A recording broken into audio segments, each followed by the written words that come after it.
بسم اللہ الرحمن الرحیم۔ السلام علیکم دوستو۔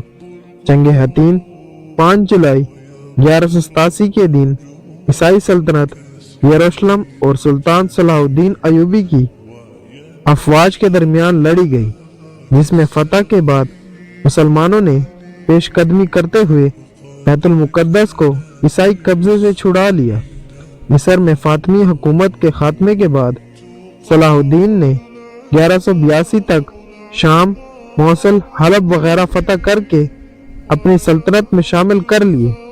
اس دوران صلیبی سردار رجنالڈ کے ساتھ 4 سالہ معاہدہ صلح طے پایا، جس کی روح سے دونوں ایک دوسرے کی مدد کرنے کے پابند تھے، لیکن یہ معاہدہ محض کاغذی اور رسمی ثابت ہوا، اور صلیبی بدستور اپنی اشتعال انگیزوں میں مصروف تھے اور مسلمانوں کے قافلوں کو برابر لوٹ رہے تھے۔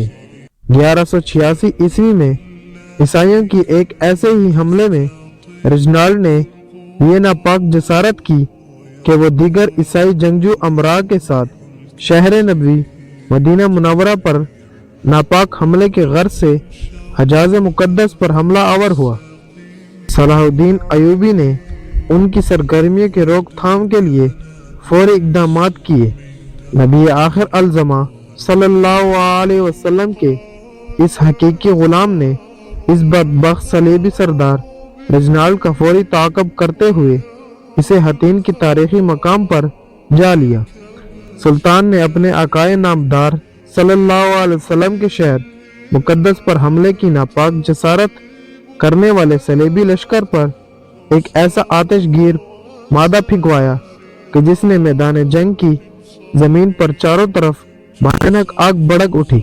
اس خوفناک آتش ماحول اور بھڑکتے ہوئے شعلوں کے درمیان 1187 عیسوی کو حطین کے مقام پر تاریخ کی اس خوفناک ترین جنگ کا آغاز ہوا، جس کے انجام کو یاد کر کے آج بھی صلیبی حکمرانوں کے کانوں سے تپتا ہوا دھواں برآمد ہوتا ہے۔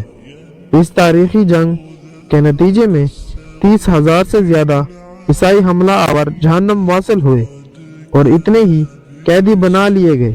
بدبخت رجنالڈ کو زندہ گرفتار کیا گیا، اور پھر سلطان نے مدینہ النبوی پر حملے کی ناپاک جسارت کرنے والے اس گستاخ صلیبی سالار کا سر اپنے ہاتھ سے قلم کیا۔ اس فتح کے بعد اسلامی افواج چاروں طرف عیسائی علاقوں پر پوری طرح چھا گئی۔ جنگ حطین کی شاندار فتح کے فوری بعد صلاح الدین نے بیت المقدس کی طرف رخ کیا۔ 7 دن کی خونریز جنگ کے بعد عیسائیوں نے ہتھیار ڈال کر سلطان سے رحم کی اپیل کی، اور یوں پورے 91 برس کے بعد قبلہ اول بیت المقدس دوبارہ مسلمانوں کے قبضے میں آ گیا۔ بیت المقدس کی فتح مبارک سلطان صلاح الدین ایوبی کا ناقابل فراموش اور عظیم الشان کارنامہ تھا۔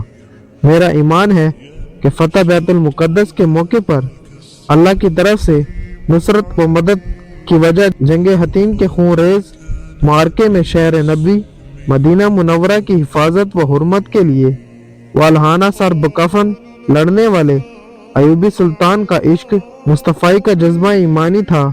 صد آفرین کے اس مرد مجاہد نے جب تک شہر نبی مدینہ منورہ کی طرف میلی آنکھ سے دیکھنے والے صلیبی لشکر کو خاک و خون میں روند نہیں ڈالا، تب تک یا تو وہ مرد مومن مسلح پر اپنے اللہ کے حضور حالت سجدے میں یا گھوڑے کی پیٹھ پر ہاتھ میں تلوار تھامے میدان جنگ میں موجود رہا۔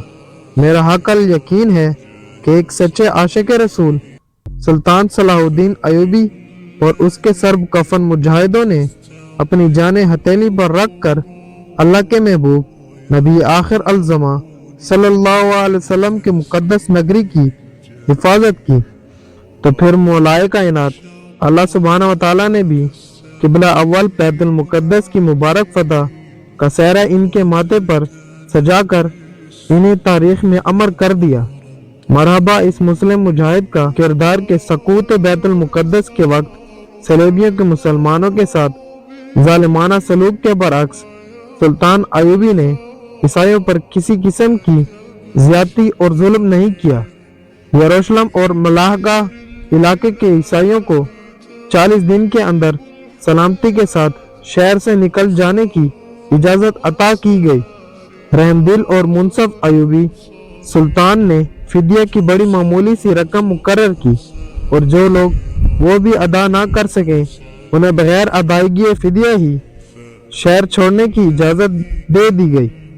بعض اشخاص کا زر فدیہ سلطان ایوبی نے اپنی طرف سے ادا کر کے انہیں آزادی دی۔ اس فتح عظیم کے بعد بیت المقدس پر تقریباً 762 سال تک مسلسل مسلمانوں کا قبضہ رہا۔